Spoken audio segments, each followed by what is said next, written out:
Today is a special day because we get to invite our community in, we get to invite the village in, our community networks, our business partners, to really see the desired outcome of the beginning vision. Today is special because, for one, we're in a community space, a neighborhood space where a lot of the families who live in this area are able to come and be educated in this area, which is a rarity in Fort Wayne anymore. But the other thing is that they have a partnership with Bridge of Grace that is just unmatched, doing community connection with families, with agencies, and with the school that just equip, empower, and encourage parents that education is the key. This new expansion not only is beneficial to our students, but is truly beneficial to our educators, our staff members.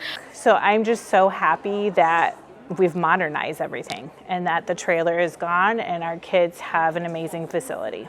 As an educator, as a mother, I would truly recommend Levan Scott Academy as a space for your children in their educational career. This building brings forth the imagination, just dreaming big, where you can see, you can feel, you can hear collaboration, you can hear teamwork, you can see teamwork. So for the voters to believe in us and believe in Levan Scott Academy, I would just like to say thank you, because our kids are so deserving, because we are building and raising world changers. So I thank them for believing in us, investing in us, to give our kids a space where they can truly show up and be their best selves.